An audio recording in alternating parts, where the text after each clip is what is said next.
महाराष्ट्राचे भावी पोलीस मित्रांनो, आपणा सर्वांना जाधव सरांचा नमस्कार। आज निवडणुकीचे वारं सगळीकडे फैलावलंय। आज संपूर्ण भारतभर लोकसभेचं इलेक्शन आहे।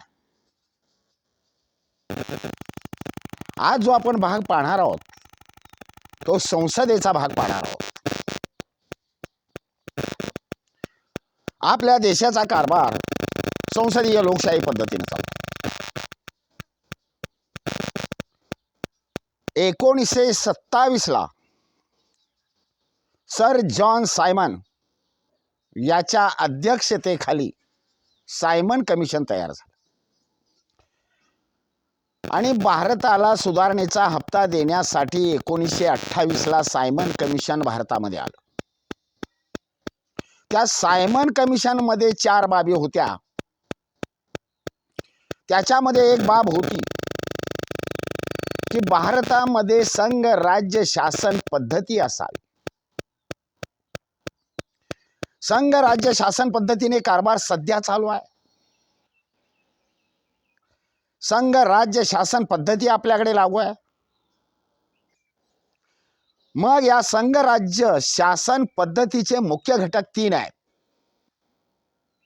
कायदे मंडळ, कार्यकारी मंडळ आणि न्याय मंडळ। ही संघ राज्य शासन पद्धतीचे मुख्य 3 घटक आहेत। मित्रांनो, आज आपण 101 भाग पाहणार आहोत आणि या भागामध्ये आता आपण ग्राम प्रशासनाला सुरुवात केलेली आहे। या ग्राम प्रशासनामध्ये महत्त्वाचे प्रश्न विचारले जातात। आपल्याला देशाचा कारभार कसा चालतो याची कल्पना असली पाहिजे। भारत माझा देश आहे। India is my country. Bharat मेरा देश है। अभिमानाने आपण सांगतो भारत माझा देश आहे। पण या देशामधलं संविधान काय आहे, या देशामधला कारभार कसा चालतो याची कल्पना आपल्याला असणं गरजेचं आहे। आपल्याला एकच माहिती, चला चला मतदानाला चला, शिक्का मारा, बटन दाबा। पण इलेक्शन कोणाचं आहे, निवडणूक कसली आहे, कुणाला आपण निवडून देतोय याची कल्पना आहे का?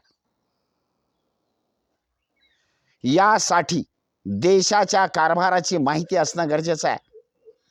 कारण या देशाचे तुम्ही घटक आहात।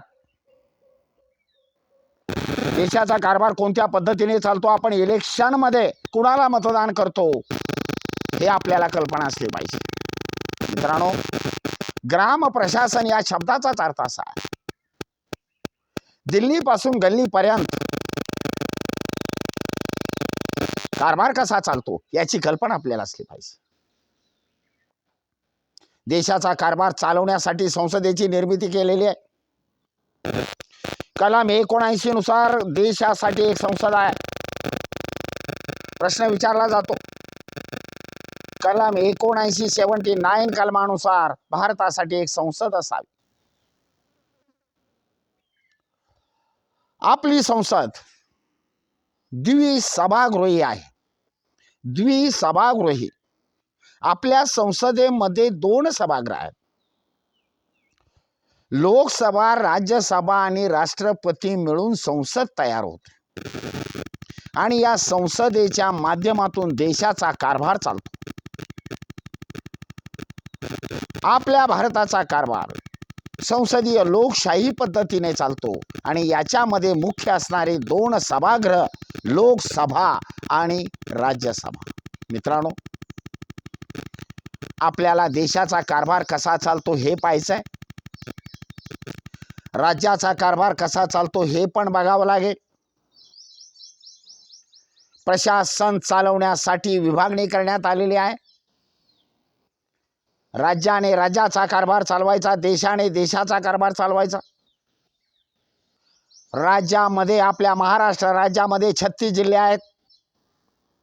36 जिल्ह्यांचा कारभार व्यवस्थितपणे चालू आहे। प्रत्येक जिल्ह्याला जिल्हा परिषद आहे। जिल्हा परिषदेच्या माध्यमातून जिल्ह्याचा कारभार पाहिला जातो. प्रत्येक तालुक्याला पंचायत समिती आहे. पंचायत समितीच्या माध्यमातून तालुक्याचा कारभार चालवला जातो आणि प्रत्येक गावामध्ये ग्रामपंचायत आहे. त्या गावचा कारभार ग्रामपंचायत बघत असते. अशा प्रकारे प्रशासनाची विभागणी करून देशाचा कारभार चालवला जातो. या सर्व गोष्टीला संसद जबाबदार असते. संसदेचं लक्ष असतं आणि संपूर्ण देशाचा कारभार व्यवस्थितपणे चाललेला आपल्याला दिसतो. आणि म्हणून आपल्याला ग्राम प्रशासनामध्ये दिल्लीपासून गल्लीपर्यंत माहिती असणं गरजेचं आहे.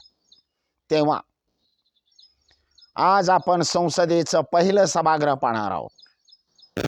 या सभागृहानुसार येणारे प्रश्न सुद्धा महत्त्वाचे आहेत, तेही लक्षात ठेवणं गरजेचं आहे. मित्रांनो, लोकसभा हे शक्तिशाली सभागृह आहे. लोकसभा हे एक नंबरचं सभागृह आहे. लोकसभा हे कनिष्ठ सभागृह आहे. लोकांनी निवडून दिलेले लोक लोकसभेच्या सभागृहामध्ये असतात. लोकसभेची कमाल सदस्य संख्या 550 आहे. आजच्या लोकसभेमध्ये चालू 543 सदस्य आहेत, पण कमाल सदस्य 550 असू शकतात. कलम 81 नुसार लोकसभेची निर्मिती केलेली आहे. कलम 331 नुसार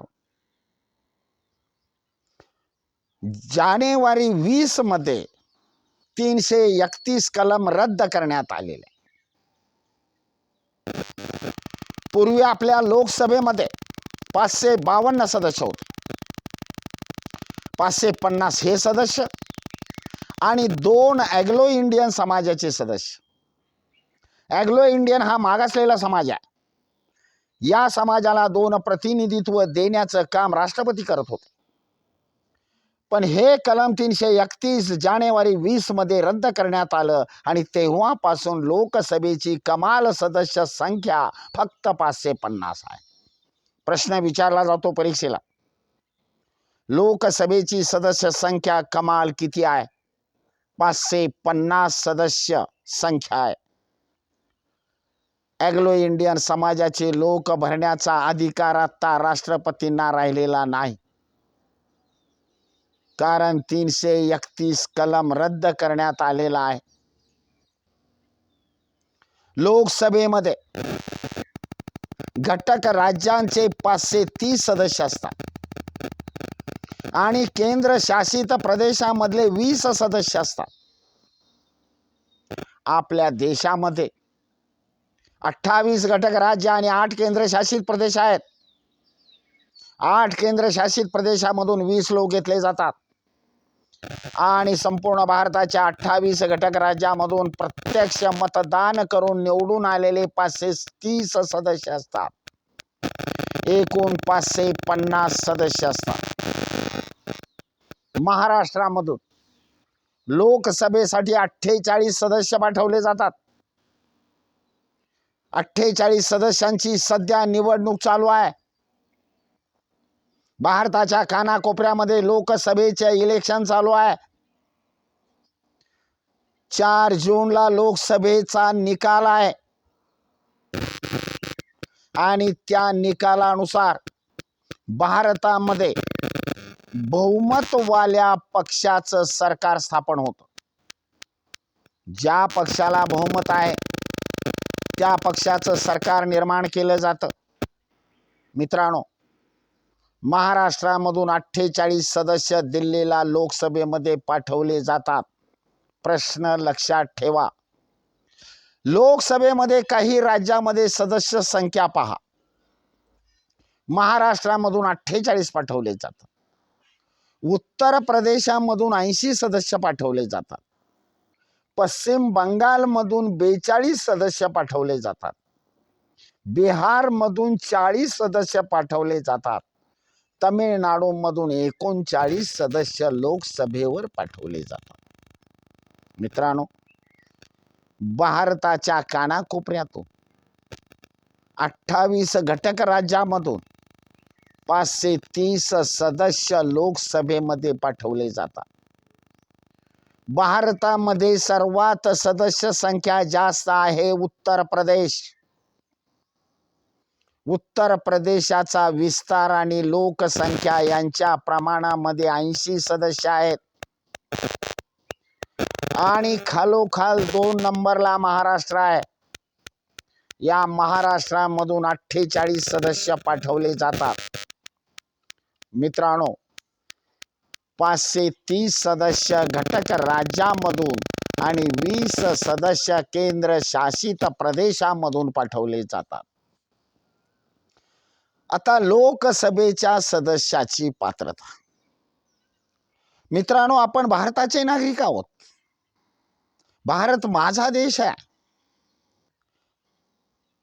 आपल्या संविधानामध्ये प्रत्येकाला तो अधिकार आहे. लोकसभेच्या इलेक्शन मध्ये उभं राहण्याचा, निवडून येण्याचा अधिकार भारताच्या प्रत्येक नागरिकाला आहे. मग लोकसभेच्या सदस्याची पात्रता काय असावी? कधी काळी तुम्हाला वाटलं लोकसभेला निवडणूक लढवायची, तुम्ही लढवू शकता. पण त्याची पात्रता काय आहे हे समजून घ्या. पहिल्यांदा, लोकसभेला उभा राहणारा उमेदवार भारताचा नागरिक असला पाहिजे. भारताचा नागरिक असला पाहिजे. त्याचं वय 25 वर्ष पूर्ण असला पाहिजे. 25 वर्षाला एक दिवस सुद्धा कमी चालत नाही. आणि 25 वर्षानंतर 100 वर्ष झाली तरी तो इलेक्शनला उभा राहू शकतो. पण कमीत कमी वय त्याचं 25 वर्ष पूर्ण असावं. संसदेच्या मतदार यादीमध्ये त्याचं नाव असावं. संसदेची मतदार यादी असते, त्यामध्ये त्याचं नाव असलं पाहिजे आणि संसदेच्या सर्व अटी त्याला मान्य असल्या पाहिजे. मित्रांनो, ही जर पात्रता तुमच्याकडे असेल तर तुम्ही लोकसभेच्या इलेक्शनला उभं राहू शकता.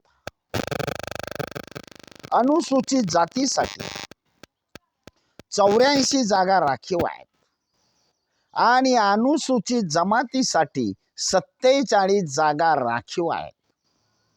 लोकसभेचं मतदान प्रौढ आणि गुप्त मतदान पद्धतीनं होतं. ज्या व्यक्तीचं वय 18 वर्ष पूर्ण झालं असेल त्या व्यक्तीला मतदान करण्याचा अधिकार आहे. 18 वर्षानंतर व्यक्तीला प्रौढ समजलं जातं, त्याला मतदान करण्याचा अधिकार आहे. आणि आपण दिलेलं मत दुसऱ्याला कळू नये याला म्हणतात गुप्त मतदान पद्धती. आता तुम्ही इलेक्शन मध्ये मतदान केलं असेल.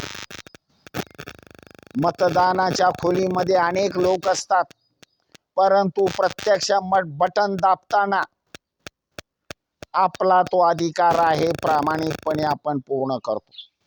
तुम्ही दिलेलं मत कोणालाही समजत नाही, म्हणून याला गुप्त मतदान पद्धती म्हणतात. म्हणजेच आपल्या देशामध्ये प्रौढ आणि गुप्त मतदान पद्धती लागू आहे. लोकसभेचा कार्यकाल 5 वर्षाचा असतो. एकदा लोकसभेला तुम्ही निवडून आला तर तुमचा कार्यकाल 5 वर्षाचा असतो. 5 वर्षाचा कार्यकाल हा लोकसभेचा आहे. आणीबाणीच्या काळामध्ये संसद कायदा करून कार्यकाल जास्तीत जास्त 1 वर्षानं वाढवला जातो. आणीबाणी घोषित करण्याचा अधिकार फक्त राष्ट्रपतींना आहे. राष्ट्रपती आणीबाणी घोषित करू शकतात. देशावर बाह्य संकट आलं, देशामध्ये राज्यामध्ये सशस्त्र उठाव झाला, नैसर्गिक मोठी आपत्ती आली, कोणतंही महान कार्य मोठं जर कारण असेल तर राष्ट्रपती आणीबाणी घोषित करू शकतात. हा अधिकार फक्त राष्ट्रपतींना आहे. आणि अशा वेळेला जर बाह्य आक्रमण एखाद्या देशाने आपल्या देशावर आक्रमण केलं तर अशा वेळेला राष्ट्रपती आणीबाणी डिक्लेअर करू शकतात. आणि आणीबाणीच्या काळामध्ये लोकसभेचा कार्यकाल 1 वर्षानं वाढवला जातो. तशा प्रकारचा संसदेमध्ये ठराव पास केला जातो आणि लोकसभेचा कार्यकाल 1 वर्षानं वाढवला जातो. आणीबाणी संपल्यानंतर 6 महिन्याच्या आत इलेक्शन घ्यावं लागतं. हाही प्रश्न विचारलेला. देशामध्ये आणीबाणी लागू असेल आणि 1 वर्ष कार्यकाल वाढवला असेल आणि कार्यकाल संपला की 6 महिन्याच्या आतमध्ये लोकसभेचं इलेक्शन घ्यावं लागतं. लोकसभा सदस्याला राजीनामा द्यायचा झाल्यास तो राजीनामा लोकसभाध्यक्ष यांच्याकडे द्यावा लागतो.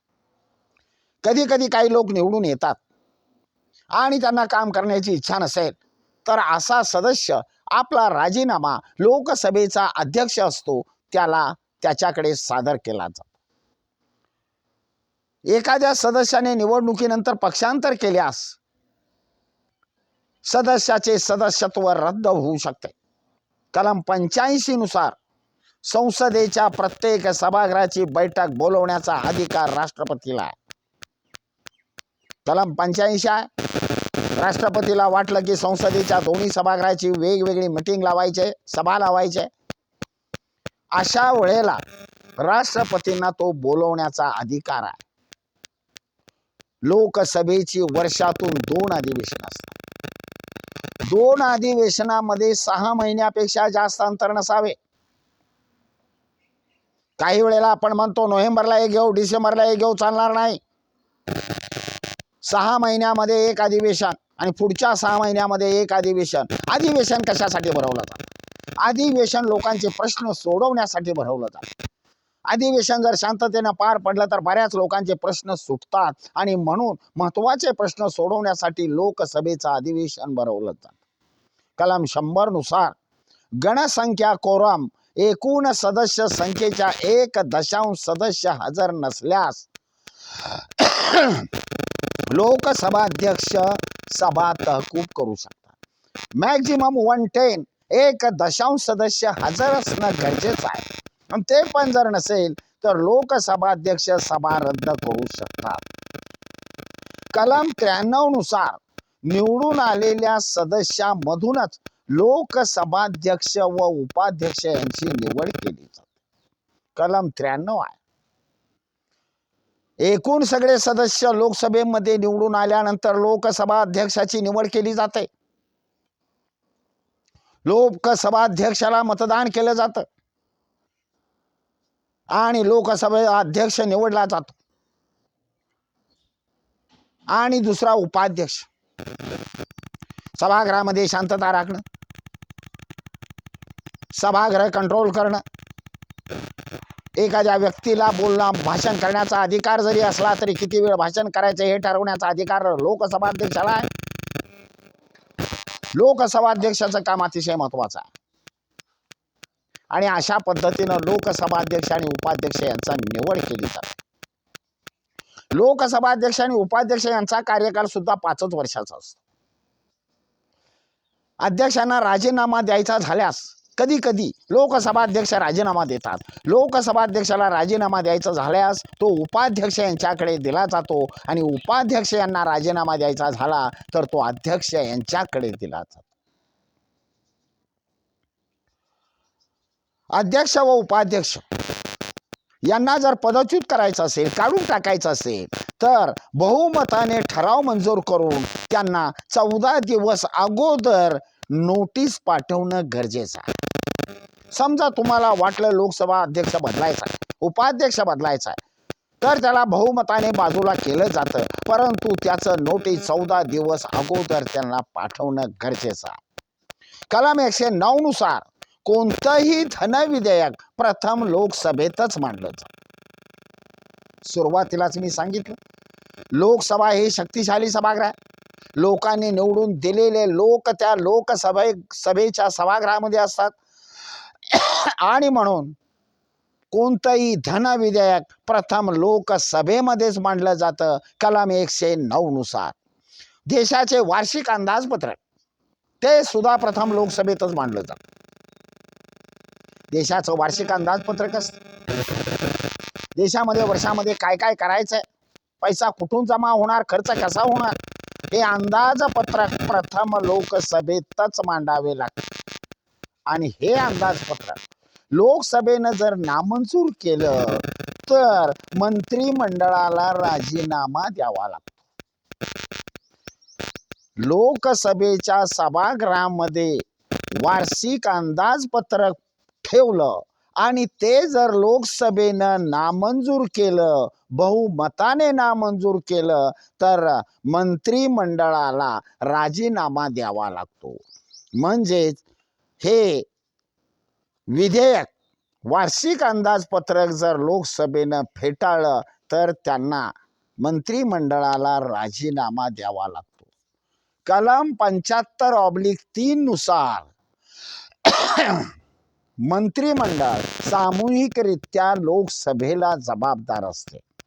75/3 नुसार मंत्रिमंडळ सामूहिकरित्या लोकसभेला जबाबदार असते. लोकसभेचा विश्वास असेपर्यंतच मंत्रिमंडळ अधिकारावर असू शकते. लोकसभेचा विश्वास असला पाहिजे तोपर्यंतच मंत्रिमंडळ कार्यरत राहत.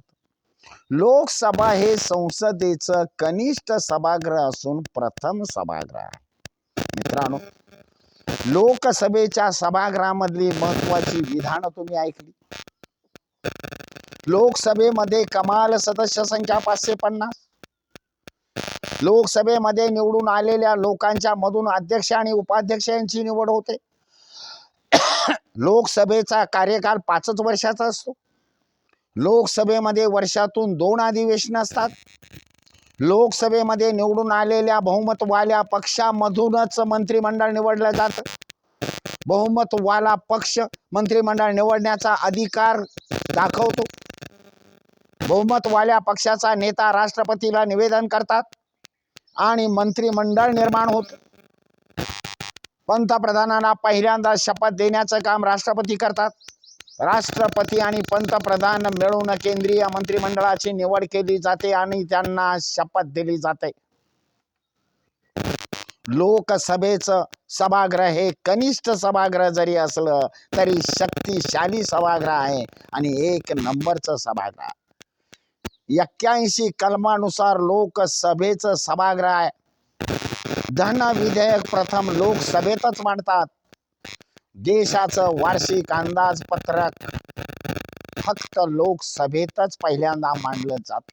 मित्रांनो, आता आपण जी माहिती पाहिली ती लोकसभेची पाहिलेली आहे. भारतामध्ये जास्तीत जास्त उत्तर प्रदेशामध्ये लोकसभेची सदस्य संख्या आहे 80 आणि नंबर 2ला महाराष्ट्र आहे. महाराष्ट्रामधून 48 सदस्य पाठवले जातात. लोकसभेवर कुठलाही प्रश्न आला तरी त्याचं उत्तर बरोबर दिलं पाहिजे. आता आम्ही परत विधानं जी सांगितली त्यापैकीच प्रश्न विचारला जातो. कलम 81 नुसार लोकसभा हे सभागृह आहे. कमाल सदस्य संख्या 550 आहे. आणीबाणीच्या काळामध्ये लोकसभेचा कार्यकाल 1 वर्षानं वाढवला जातो. कार्यकाल संपल्यानंतर 6 महिन्याच्या आतमध्ये लोकसभेची निवडणूक घ्यावी लागते. लोकसभेवर कोणताही प्रश्न आला तरी त्याचं उत्तर तुम्ही द्यायचं आहे. हे सर्वांनी लक्षात ठेवा, समजून घ्या, ऐकत चला. मित्रांनो, आपले हे व्हिडिओ छोटे छोटे आहेत. अर्ध्या 20 मिनिटाचे आपले व्हिडिओ आहेत. जरा ऐकत चला. कानावरून जाऊ द्या. ऐकलेलं माणूस विसरत नाही. तेव्हा आपला व्हिडिओ सबस्क्राईब करत चला. काही शंका असेल तर मला विचारत चला, सांगत चला. आणि आपल्या पोलीस भरतीचा अभ्यास प्रामाणिकपणे शेवटपर्यंत चालू द्या. पुढच्या व्हिडिओमध्ये आपण राज्यसभा बघणार आहोत, राष्ट्रपती पाहणार आहोत, राज्यामध्ये मुख्यमंत्री राज्यपाल यांचं पाहणार आहोत, केंद्रामध्ये पंतप्रधान हे महत्त्वाचं स्थान आहे त्यांची माहिती आपण पाहणार आहोत. थोडी माहिती आपण पाहणार आहोत. मला कल्पना आहे तुम्ही जोरात तयारीला लागलेला आहात. मैदान तर तुम्ही करतायच, पण लेखीमध्ये सुद्धा मार्क व्यवस्थित पडणं गरजेचं आहे. प्रत्येक विषय महत्वाचा समजून त्याकडे बारकाईनं लक्ष द्या. पोलीस भरती झाल्यानंतर लोक विद्यार्थी सांगतात, 1 मार्कात गेलो, 2 मार्कात गेलो. कशासाठी? प्रामाणिकपणे अभ्यास करा. 1 मार्क आणि 2 मार्कामध्ये जायचं नाही. आणि जे कार्य हातामध्ये घेतलेलं आहे ते व्यवस्थित पूर्ण करा. सर्वांना माझी विनंती आहे, परिश्रम, कष्ट, मेहनत केली, जिद्दीने उभा राहिला तर 100% तुम्ही पोलीस झाल्याशिवाय राहणार नाही. मित्रांनो, आता आपण या ठिकाणी थांबणार आहोत. पुढच्या व्हिडिओमध्ये आपण राज्यसभा याविषयी माहिती बघणार आहोत. आता तोपर्यंत आपण या ठिकाणी थांबतोय. जय हिंद, जय महाराष्ट्र.